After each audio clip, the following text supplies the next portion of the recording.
right, tracking the latest on Tropical Storm Debbie and the impacts for the DMV. Forecast in a moment. And we'll show you how Alexandrians are preparing for Debbie in a city known for flooding. Ballots are being counted in Prince George's County. Who's ahead in the special election race?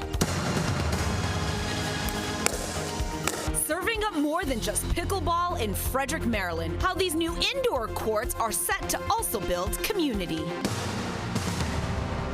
You're watching the station covering all of the DMV.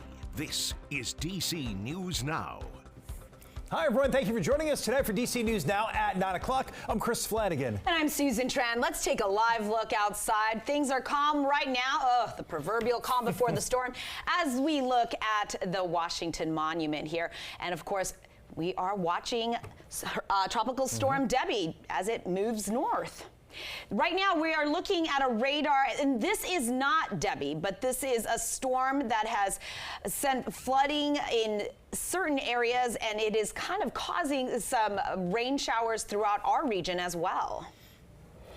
We have team coverage for you tonight. DC News Now's Marielle Carbone in Prince George's County, Maryland, and our Max Marcilla in Alexandria, Virginia, with preps on all of the potential for flooding. Yeah, we'll check in with them both in just a few minutes. But first, let's check in with Chief Meteorologist Janessa Webb. And Janessa, we're all wondering about the timing. When will the storm make its way here to the DMV?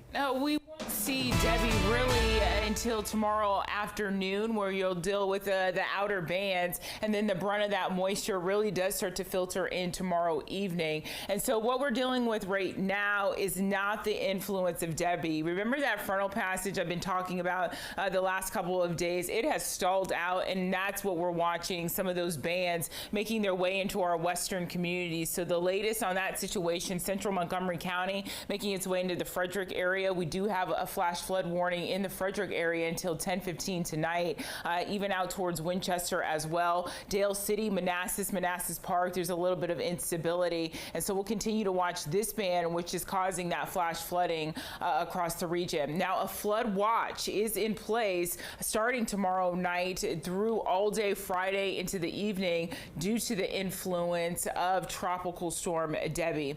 Debbie will continue its track back on shore tonight. We are awaiting the secondary landfall, so it's going to make 2 landfalls with this tropical system. Now, overnight lows tonight, there's a little bit more comfortable temps due to humidity starting to go down. We'll be back into the 70s. What are the impacts with this tropical system? I have your full forecast coming up. All right, Janessa, we'll see you then. Meanwhile, the slow-moving tropical storm is causing issues up and down the East Coast. A Florida driver had to be rescued from floodwaters outside Sarasota. Take a look. Here it is. Their car was being dragged away towards a creek in Manatee County. A driver was safely carried away there, and Debbie made landfall in Florida as a Category 1 hurricane. Meanwhile, back here at home, Maryland is bracing for the onslaught of rain, of course, to cause flooding. Governor Wes Moore declaring a state of preparedness. He really wants to make sure that all the resources are available to respond to rising waters, down trees, the possibility of the loss of electricity. We have our Marielle Carbone live for us in Upper Marlboro tonight. And Marielle, what are county officials there urging people, families to do? Well, Susan, of course, the message is to be prepared. They're telling people if you have to be out driving over the next few days to use caution once that rain starts coming down. Be aware of flood-prone areas like where we're at right now. This is Water Street. And of course, officials say if you know that your home typically floods, the time to act is now. As rain drizzles down, all eyes are on what's to come. Severe weather this week as the remnants of Tropical Storm Debbie pass over the DMV. I have family that's in Florida, so I've been checking on them. And Andre Farrington, who lives in Bowie, isn't too concerned for flooding around his home, but says in other parts of the county, like Upper Marlboro, it's a different story. Streets flooding, the back lots of buildings. It gets really nasty and murky around here. And this video is from earlier this year when heavy downpours led to a massive flood on Water Street, trapping cars and stranding drivers. Officials are doing what they can to prevent scenes like that countywide. We're going to be out and about looking for flood-prone areas, and if there's anything we can do to alleviate flooding, then we'll do that. Stacey Smalls is Deputy Director of Public Works and Transportation. His department is helping people prep their homes. The county is opening 3 sandbag locations free to county residents. We will provide them the sandbag with the sand in it. They just have to bring ID. Plus, crews are manning the phones. So if they notice something down trees, they can go ahead and give that number a call. I noticed the weather is going to be bad. Ava Turner, who lives in Lanham, is staying optimistic. If you have business that you need to get done, try to get out and get it done before the storm comes. So those sandbag locations, they're going to be open on Thursday, Friday, and Saturday here in the county from 8 a.m. until 3 p.m. We'll get those exact locations for you up on our website. That's dcnewsnow.com. Reporting in Prince George's County tonight, I'm Marielle Carbone, DC News Now. From Maryland, we head over to Virginia, where it's a state of emergency there. Governor Glenn Youngkin echoing the warning for families to be ready for the potential. Our roads could be underwater. Going to be an enormous rain event with real risk of flooding, and therefore I am calling on all Virginians: stay informed, stay alert, and make a plan. Youngkin says Virginia can get through this as long as everyone listens to local officials and have those emergency plans in place. Over in Alexandria, we've seen the Old Town area underwater during storms. So families and businesses have been taking advantage of some free sandbags from the city. Max Marcilla joins us live there on King Street. And Max, you're right by the waterfront. You have seen the water rise pretty rapidly in storms in the past. So what does it look like there? Are these businesses putting those sandbags out already? Yeah, and Susan, this is the area where all of that happens. You can see this shop right here on the corner of King and Union. They already have their sandbags ready. They say it's the calm before the storm, but here in Alexandria, that's exactly when the preparation happens. It's a race against Mother Nature. Alexandrians pulling up their cars to get up to 5 sandbags from the city at a distribution event hours before Debbie moves through the region. Because I'm renting and I don't want my landlord to be mad at me. Home renters or owners and businesses already equipped with sandbags, especially in high-risk areas including Old Town and Delray. I haven't had a lot of interior flooding, but it's just getting worse and worse around here. You don't have to go far back to see a completely flooded King Street. This was January. And beyond flooding risks, we've already put our crews on notice. Dominion Energy says it's ready for potential power outages. The city has finished some and still working on many other infrastructure projects, trying to solve the recurring issues that pop up when severe weather hits. One of those projects along Commonwealth Avenue and East Glebe Road, where the warnings are bold and the sandbags are already out. These Alexandrians taking no chances and taking advantage of this resource. Okay, and if you want one of these sandbags, you are in luck. The sandbag distribution event in the city is continuing tomorrow. So if you want one of those, the South Quaker Street location from 3 to 7 p.m. that is happening again tomorrow. The Alexandria City Mayor just announced tonight. All you have to do if you live in Alexandria or you have a business in the city, just show proof of that and you can get up to 5 sandbags. Reporting live in Old Town, Max Marcilla, DC News Now.